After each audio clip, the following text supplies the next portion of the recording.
कल्प के अरे कहाँ छ भन्छन् त्यहाँ हामीले त्यहाँ बाघ हेर्छ बाघ देखाइ भन्यो भने होइन केटाहरूलाई कहाँ छ बाघ त्यसै छैन माछा पुछ्रे भन्छन् है। अनि धेरै घन्टा तिनीहरूको पनि त्यो मस्तिष्कमा चाहिँ जोड दिन्छन् होइन। जोड दिएपछि अनि त्यो आफ्नो चित्र बनाउन थाल्छन् कि बाघ कस्तो हुन्छ भनेर होइन। अनि टाउको हेर्छन् ए देख्यो भन्छन् क्या लास्टमा गएर है। ओए हो ए पुछार भन्छन् होइन। मजा हुन्छ क्या त्यहाँनिर।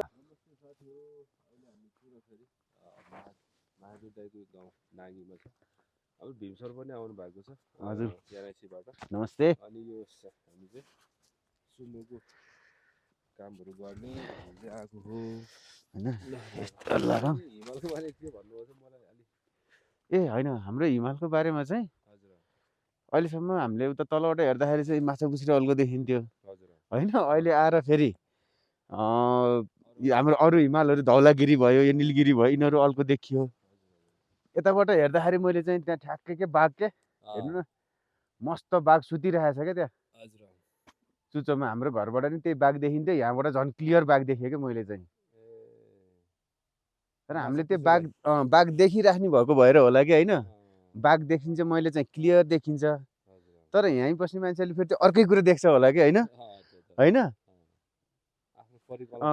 आफ्नो मानसपटमा जे चित्रहरू छापिन्छ हिमालमा चाहिँ त्यही चित्रहरू देख्न सकिन्छ कि हाम्रो यहाँ चाहिँ। पुच्छर यस्तरी घुमेको छ अझै तलपट्टि के यस्तरी पुच्छर यस्तरी त्यो हामीले यताबाट देखिँदैन। अहिले अलि देखिएन हाम्रो उतातिरबाट हेर्नु नि पुच्छर ट्याक्क यस्तरी घुमेर सेतो त्यहाँनिर बरफै बरफ छ। अनि बरफले ठ्याक्क पुच्छर बनेको छ के। ठ्याक्कै बाघै हो कि।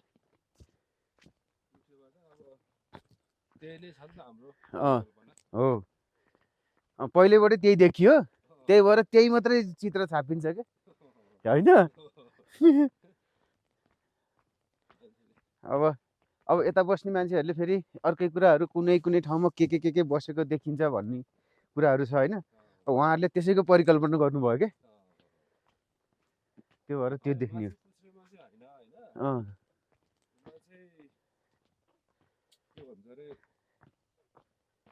धौलागिरी साइडतिर कतातिर चौरी ठ्याक्कै सुतेको उभिएको हो देखिन्छ कि।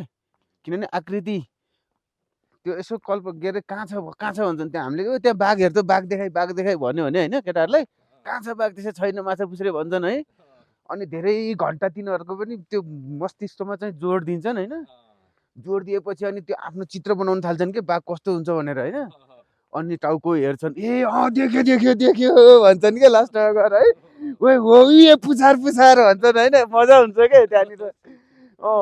देखिस् अनि केटाहरूले फेरि त्यो जाँच्छन् क्या त्यसको टेस्ट लिन्छन् क्या होइन। अनि टेस्ट कसरी लिन्छन् भन्दाखेरि ल यसको मुख देखा नाक देखा होइन यसको पन्जा देखा त्यो भन्छन्। अनि उसले ठ्याक ठाउँमा पन्जा देखायो भने चाहिँ ठिक ल तैँले देखेछस् होइन। नत्र भने तेरोमा इमेजिनेसन कतिले छैन होइन रिजेक्ट त्यस्तो हुन्छ क्या। जङ्गलहरुको त्यस्तै गर्थ्यो जङ्गल फैलिएको जङ्गल हुन्छ नि अब चारकोसी झाडी हजुर त्यहाँनिर चाहिँ हामी त्यस्तै परिकल्पना गरिन्छ। अर्को कुरा के हुन्छ भने रात कहिल्यै पनि एक्लो हुँदैन अरे के। तपाईँ सम्झिनुहुन्छ नि राति तपाईँ एक्लै हिँड्दै हुनुहुन्छ त्यो एक्लो तपाईँ कहिल्यै हुनुहुन्न अरे क्या। जति अँध्यारो होस् जति जे होस् तपाईँले हेर्नु ऊ त्यहाँ अगाडि हेर्नुभयो भने तपाईँको मनभित्रबाट डर बस्यो भने अनि तपाईँले त्यो के को कल्पना गर्नुहुन्छ जस्तो भूत भयो होइन तर्साएको जस्तो पछाडिबाट कोही हिँडेको जस्तो लाग्छ क्या तपाईँलाई। पछाडि कोही न कोही त छ क्या त्यहाँ होइन। त्यो त्यस्तो भान हुन्छ क्या। त्यो भएको भएर अब मान्छेलाई चाहिँ अनि अगाडि चाहिँ कुरा देख्यो भने नि एउटा रुख देख्यो केही देख्यो भने यही रुख पनि राति चाहिँ पुरा जटा फैलाएको बौसी जस्तो देख्छन् कोहीले होइन। कोहीले चाहिँ महादेवको रूप देख्छन् है राति अँध्यारोमा क्या। हो त्यस्तो हुन्छ। यो भनेको सबै हाम्रो दिमागको खेल हो क्या। सर त बिहानै उठेर ल हाम्रो तुसारोमा चिप्लिन्छ है। फेरि बास्केटबल ग्राउन्ड पनि रहेछ है।